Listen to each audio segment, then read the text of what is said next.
Money that Penelope makes from being Lady Whistledown is not going to save her. Even if Penelope is making, let's say, $1 million over 10 years, if she is making that amount of money, do you think that's going to endear her to male suitors? Do you think that her having cash, her having an income, her having financial independence is going to endear her to members of the gentry, these lords, dukes, marquises?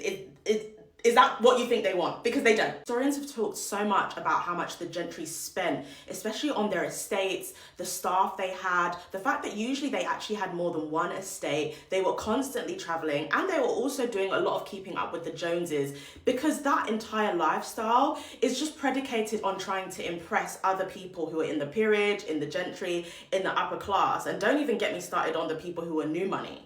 Even one of the biggest writers of the time, Jane Austen, talked about how much Mr. Darcy was earning in one of the first pages of Pride and Prejudice.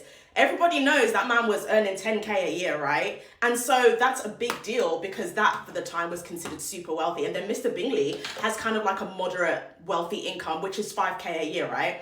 What Penelope is earning is still chicken change compared to what these big boys had. It is very hard for modern audiences and modern people in this day and age to understand just how much money the gentry had. Which, let's even say hypothetically that, you know, Penelope did have enough money and she did have a bank account, because people were mentioning that in the books she does have a bank account. I mean, I feel like if it was pertinent to the show, they would have put in the show. I can only base these things on what I've actually seen with my eyes on the show. But let's just say that she did have a bank account. When she goes to the bank, yeah, what do you think the banker's gonna say?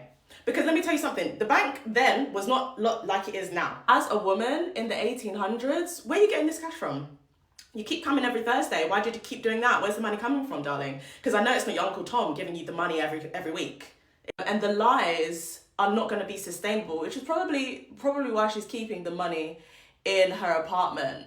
I just feel like people are jumping through hoops to try and explain away the reasons for her being in such a desperate state. Her having some income is actually, if anything, puts her at even more of a disadvantage. Again, we are placing so many modern conventions and expectations on a woman from 200 years ago. Again, I am not here to justify the extravagant spending habits and the lifestyles of these white people from 200 years ago. I am a working class black woman from Dagenham. I just happen to love history.